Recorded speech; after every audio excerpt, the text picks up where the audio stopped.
Assalamualaikum warahmatullahi wabarakatuh. Alhamdulillahirobbilalamin.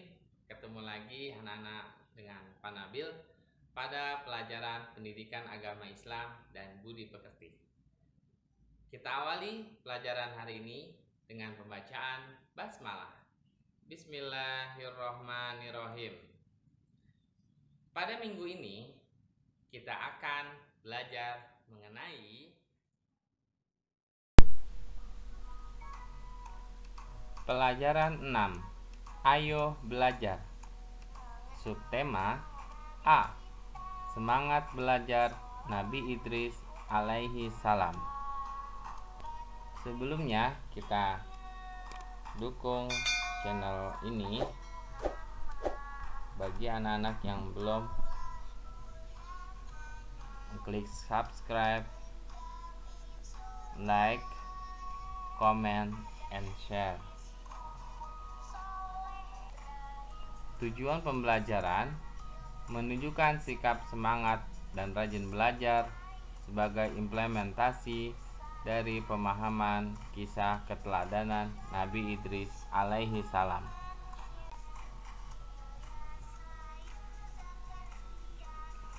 Kita masuk materi A. Semangat belajar Nabi Idris alaihissalam. Nabi Idris alaihissalam utusan Allah subhanahu wa ta'ala. Ia nabi yang sangat pandai. Sejak kecil Nabi Idris alaihissalam rajin belajar. Anak-anak, di dalam Al-Quran kita dianjurkan atau diseru untuk selalu rajin belajar. Untuk lebih memahami kisah keteladanan Nabi Idris, Bapak akan memutarkan sebuah video mengenai teladan Nabi Idris. Silakan diperhatikan anak-anak video ini dengan baik. Kisah Nabi Idris alaihi salam.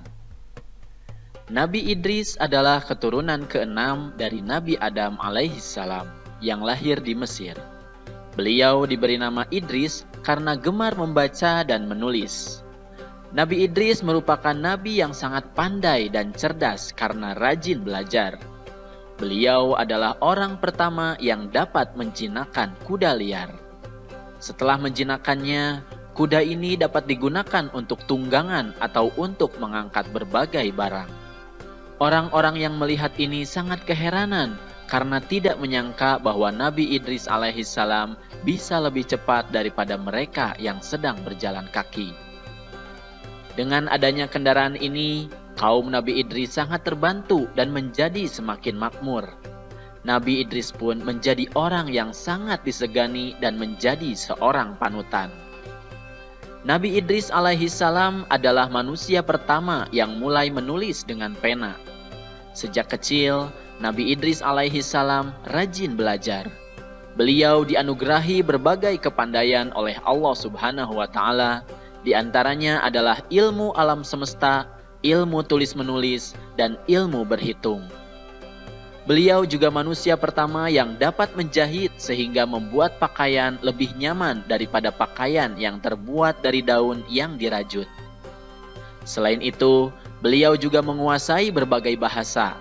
Oleh karena itu, beliau menjadi mudah dalam berkomunikasi dengan manusia lainnya.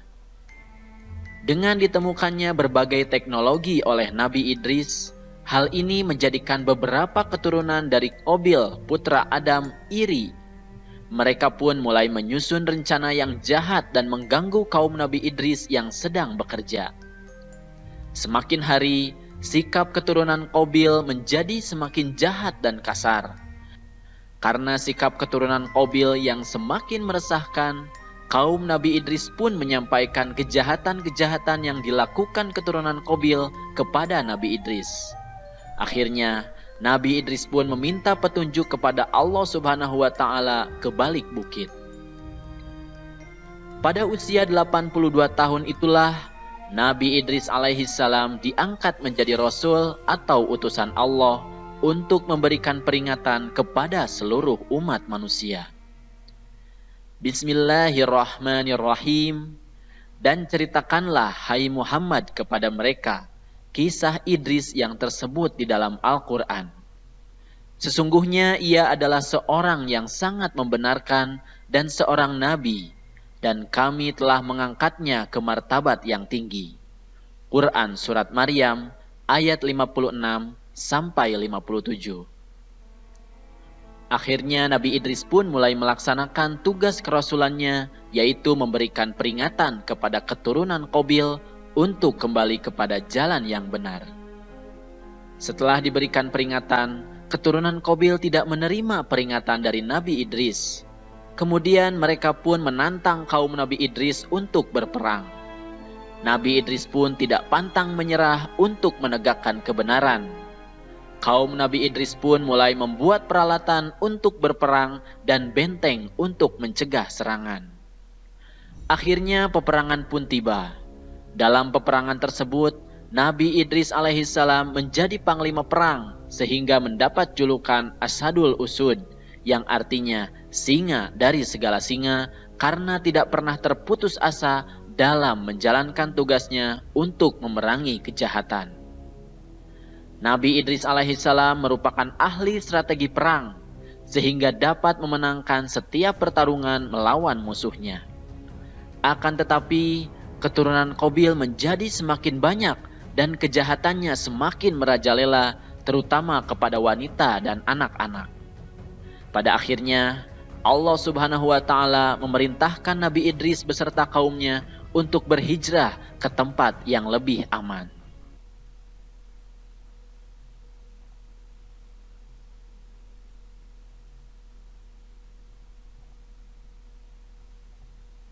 Baiklah anak-anak, seperti itu kisah dari Nabi Idris alaihissalam. Semoga kita dapat meneladani dari kisah Nabi Idris alaihissalam. Berikutnya kita latihan dengan 5 soal. Nomor 1, sebutkan sifat terpuji Nabi Idris alaihissalam. 2, Nabi Idris alaihissalam sejak kecil rajin. 3, Nabi Idris alaihissalam nabi yang pandai karena. 4, rajin belajar adalah anjuran dalam. 5, coba ceritakan kisah teladan Nabi Idris alaihi. Alhamdulillahirrabbilalamin, telah selesai pelajaran kita pada minggu ini. Kita akhiri dengan pembacaan hamdalah. Alhamdulillahirrabbilalamin. Sampai ketemu lagi minggu depan, insya Allah. Bapak akhiri. Assalamualaikum warahmatullahi wabarakatuh.